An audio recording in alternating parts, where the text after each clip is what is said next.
أبسدت من حدك كتحاف كتداقف كتفاقر فلتتن كإلتن كتتري يقبأ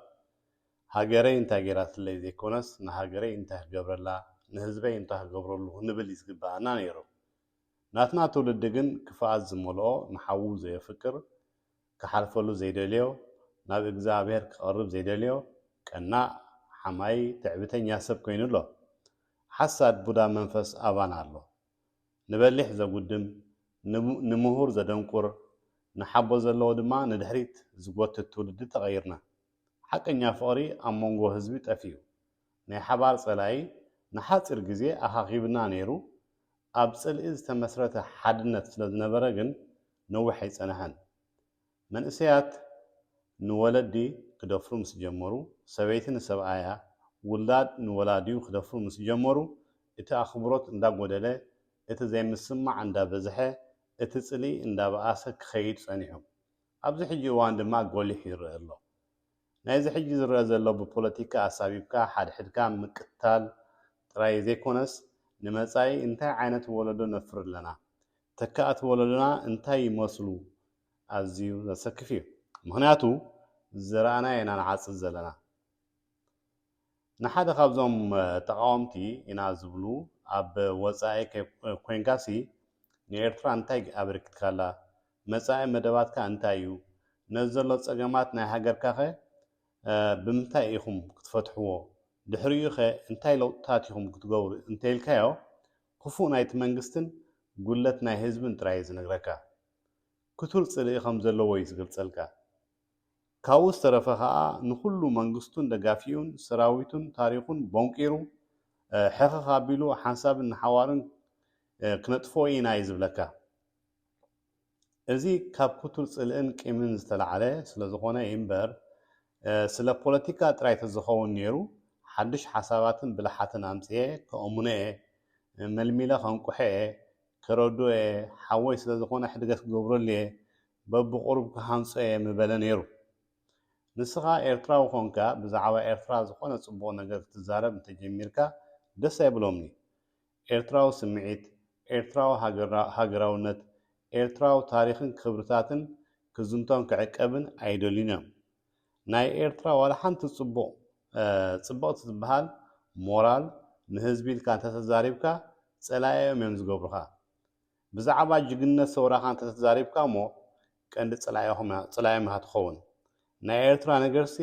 ፈጺሙ ጽቡቕ ነገር ክልዓል አይደሊኖም እቲ ኣነ ንሃገረ የፍቅረ ንመንግስተይ ይድግፍ ኢሉ ኣብ ሚድያ አንጻር ተቃውምቲ ዝገጥም ዘሎ እንተርኢኻ ድማ ሓቂ ይዛረብኒ ሃገር ጽቡቕ እያ ዘላ ከምዚ ተሰሪሕሎ ከምዚ እትዮም ኣለው ሃገር ትሕንበብያ ዘላ ንኹለን ሃገራት ስዒራተን እያ መን ከማና ይዝብል ሕማቕ አይወፅን እዩ ነቲ ዘሎ ጉለታት እውን ኣይኣምነሉን እዩ ምኽንያት እዩ ዘምጻሉ ከምዚ ስለዝኾና ምዕራባውያን ከምዚ ስለዝገበሩና በዓል ኣሜሪካ አንጻርና ስለዝኾና ኢና ከምዚ ኮይና ዘለና ኢሉ እዩ ንነፍሱ ዘእምና ከምዚ ይዕራብሲ ደቆም ዋላ ኣብ ትምህርቲ እንተሓሚቖም ብሰንኪ እስራኤል ከምኡ ከም ኮይኖም ወይ ከዓ ከምኡ ዝኾኑ እዮም ዝዛረቡ ብሰንኪ እስራኤል ከምኡ ኮይኖም ይብልዎም ማለት እዩ ንኹል ነገራት ንእስራኤል ዘላ ጉብላ እዚ እውን ከምኡ ዓይነት እዩ ዘሎ ሰብ ከዓ ጉሎቱ ተዘይኣሚኑ ሓላፍነት ተዘይወሲድሉ ንኻልኦት ጥራይ ዝውንጅል ተኮይኑ ኣይዕረን እዩ ሽግሩ ክፈትሕ ኣይክእልን እዩ ለውጢ ከምፅእ ኣይክእልን እዩ ክልቲኡ ሸነኻት በዚ ዘሎ ሲስተም በብቑሩብ ዝተሃንፀ ወለዶ እዩ ብኣካይዳና ዝፈረየ ትውልድ እዩ ሕጂ ዋላ ብምርጫ ካብ ዘሎ ወለዶ ሓደ መራሒ እንተገበርካ እሞ ከዓ እንተጨፍጨፈካ ዘገርም ኣይኮነን ምክንያቱ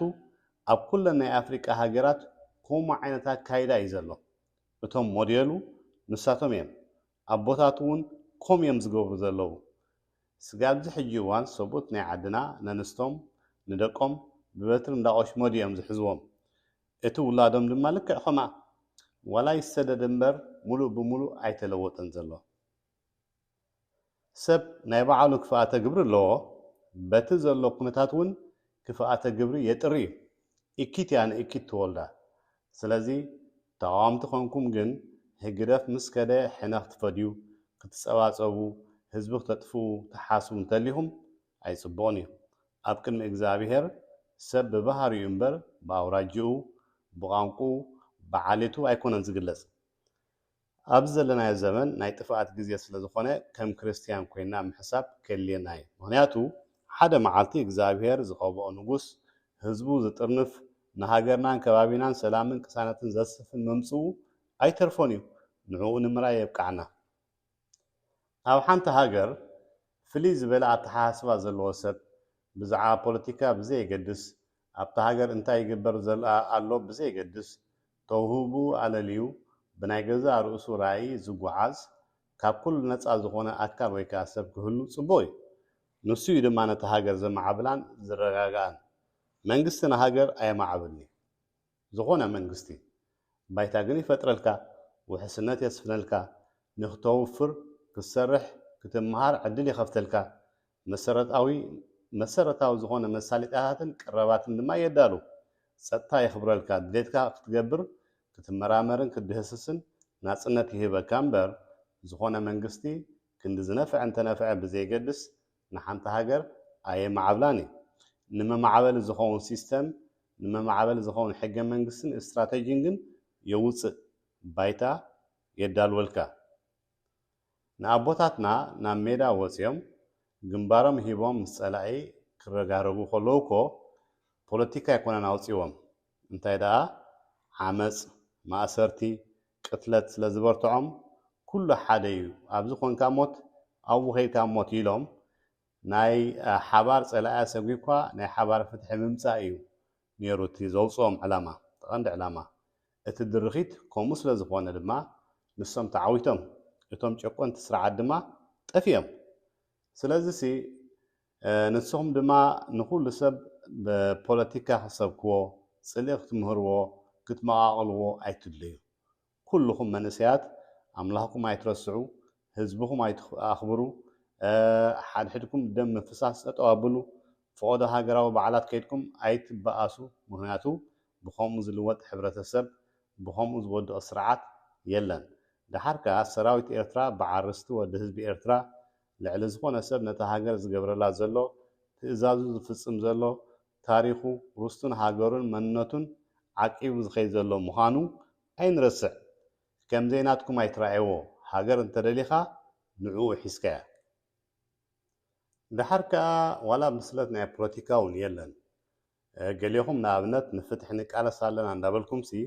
እዛ ሃገር እዚኣ ናይ ትግርኛ ወይ ከዓ ናይ እስላም እያ ታሪክ ናይ ህዝባዊ ግንባር ክነጥፎ ኢና ካርታ ናይቲ ሃገር ክንቂሮ ኢና ነቶም ደገፍቲ መንግስቲ ክነጥፎም ኢና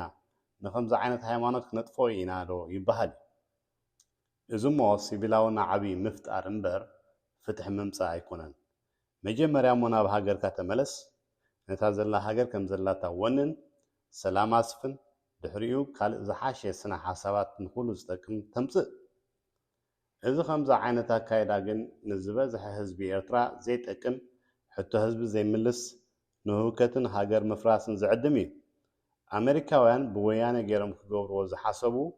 ምስላቅ ዝኣበዮም ንስኻትኩም ኣይትቐጽልዎ ሕጂ እውን እታ መሬት ሓላውያ እግዚኣብሔር እምበር ሰብ ኣይኮነን ኣብታ መሬት ዝተርፍ ግን ክውሕድ ይኽእል እዩ ንእግዚኣብሔር ሓዲልካ ምጅማር ግን ኣየሸግሮን እዩ ንህዝቢ እስራኤል ንኩሎም ኮስቲሩ ብነቢ ሙሴ ገይሩ ሓዲሉ ክጅምር ሓሲቡ ነይሩ ብጸሎት ናይ ነቢ ሙሴ ግን ድሒኖም ኣብ ግዜ ኖህ እውን ኣቦና ኖህ እግዚአብሔር እንታይ ከም ዝገበረ ሰሚዕና ኢና ምክንያቱ እግዚአብሔር ደረቀኛ ትዕቢተኛ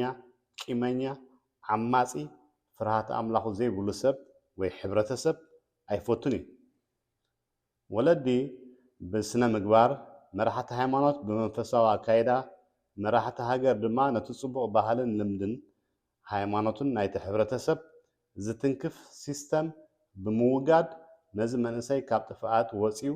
ቁኑዕ መገዲ ክሕዝ ክንፅዕር ኣለና ነዚ ክንገብር ግን መጀመርያ ንሕና ክንዕር ኣለና እዚ ሒዝናዮ ዘለና ኣካይዳ ነዚ ንሪኦ ዘለና ትውልዲ ዘፍሪ ካብ ኮነ ኣካይዳና ንዕሪ ኣቓልቦ ንግበረሎም ክብርታቶም ነፍልጦም ናብቲ ክቡር ባህሎምን ልምዳቶምን ክምለሱ ኣጥቢቕና ንስርሓሉ ናብ ኣምላኾም ክውከሉ ልቦና ክሕድሩ መንፈሳዊ ስብከትና ንሕይል ሓሳባቶም ፂን ኢልና ንስማዓዮም ብርዲት ከዓ ንመልሰሎም እንተተጋጊኦም ቀስ ኢልና ወይ ከዓ ቀስ ጌርካ ንረዳዮም ንምዓዶም ድሓር ከዓ ሓደ መንእሰይ ዝበደለ ይበድል ዝተጋገየ ጌጋ ይጋገ ብዘይ የገድስ ዜጋኻ ስለ ዝኾነ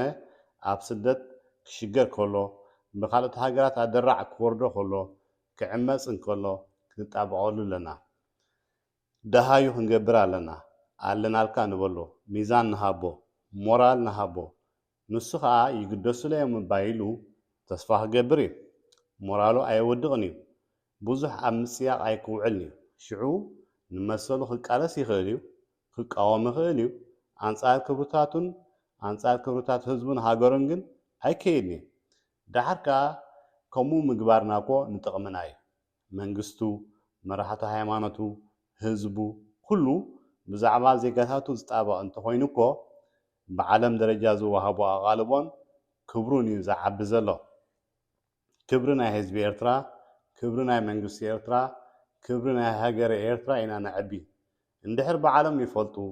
እዞም ከዳዓት እዞም ሃዲሞም ዝወፁ እዞም ሸየጥቲ ሃገሮም እዞም ዕሱባትን እዞም ደቂ ዓዲ ክስቶን ካልእን እንዳበልና ነሳድዶም ተኾይና ግን ኣብ ርእሲ እቲ ዘላታ ዝተወሰኸታ ክኸውን እምበር ኣይዕረን እዩ